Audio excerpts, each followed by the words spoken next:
बच्चों, let's read the question. Question कहता है mutarotation in aqueous solutions is shown by, options हैं glycogen, sucrose, cellulose, maltose. तो 4 options आपको यहाँ पे दिए गए हैं।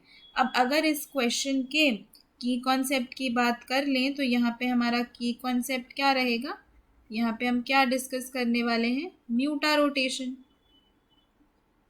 कि म्यूटा रोटेशन क्या होती है।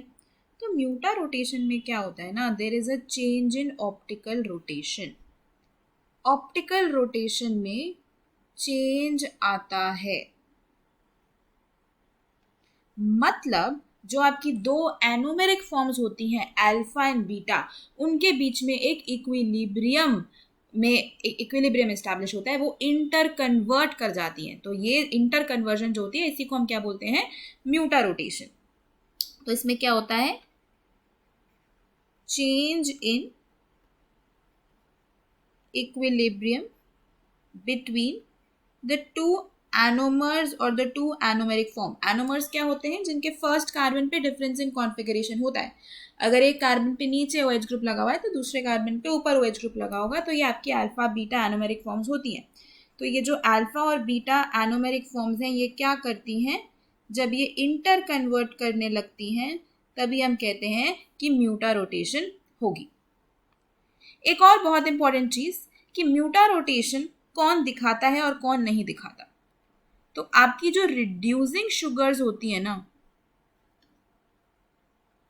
जो रिड्यूसिंग शुगर्स होती हैं वो तो म्यूटा रोटेशन दिखाती हैं, क्योंकि उनके पास फ्री कीटोनिक और फ्री एल्डिहाइडिक ग्रुप होता है। लेकिन जो नॉन रिड्यूसिंग शुगर्स होती हैं, जिनके पास फ्री CHO ग्रुप नहीं होता, वो म्यूटा रोटेशन नहीं दिखाती हैं। अब बात करते हैं ग्लाइकोजन और ग्लूकोज की। तो ग्लाइकोजन और ग्लूकोज तो बिल्कुल ही नहीं दिखाएंगे म्यूटा रोटेशन, क्योंकि एक तो ये पॉलीसेकेराइड यूनिट्स हैं, बहुत सारे ग्लूकोज यूनिट से मिलके बने हुए हैं, और इनमें जो ग्लाइकोसाइडिक लिंकेजेस बनती हैं वो एनोमेरिक कार्बन्स पे ही बन जाती हैं। तो इसीलिए ये म्यूटा रोटेशन नहीं दिखाते, क्योंकि एनोमेरिक कार्बन्स ब्लॉक हो जाते हैं। सुक्रोज में भी वही चीज होती है। तो सुक्रोज को आप समझ सकते हो, सुक्रोज एंड माल्टोज दोनों के स्ट्रक्चर बना के देखते हैं एंड डिफरेंसेस नोटिस करते हैं। तो अगर हम यहाँ पे सुक्रोज का स्ट्रक्चर बनाए तो सुक्रोज में आपके पास एक ग्लूकोज यूनिट होती है और एक फ्रक्टोज यूनिट होती है। तो ये आपका ग्लूकोज का यूनिट हो गया, यहाँ पे ग्लाइकोसाइडिक लिंकेज बनती है और ये आपका फ्रक्टोज हो गया। अब इसका स्ट्रक्चर कैसे बनता है, देखो यहाँ पे होता है CH2OH, यहाँ ऊपर भी होता है CH2OH, यहाँ नीचे OH होगा, ऊपर OH होगा, जहाँ पे कुछ नहीं है वहाँ पे हाइड्रोजन लगा होगा, यहाँ पे OH है, फिर यहाँ पे OH है, फिर यहाँ पे OH है, और फिर ऊपर CH2OH है।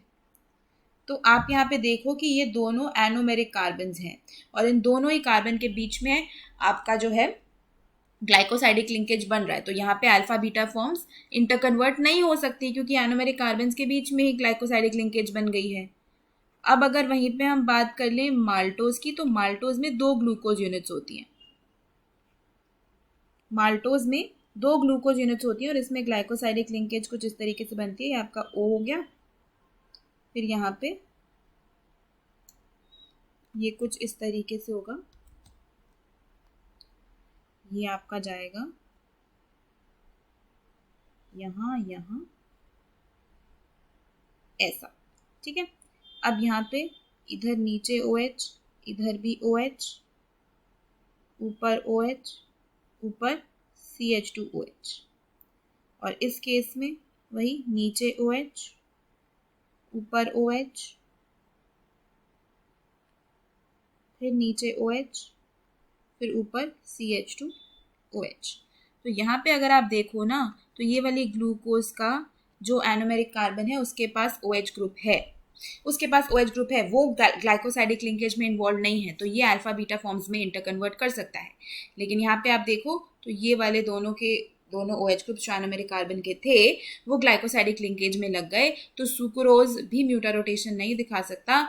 माल्टोज जो है वो एक रिड्यूसिंग शुगर है और वो म्यूटा रोटेशन दिखाएगी। तो इसीलिए इस क्वेश्चन का जो फाइनल आंसर रहेगा वो हो जाएगा ऑप्शन 4।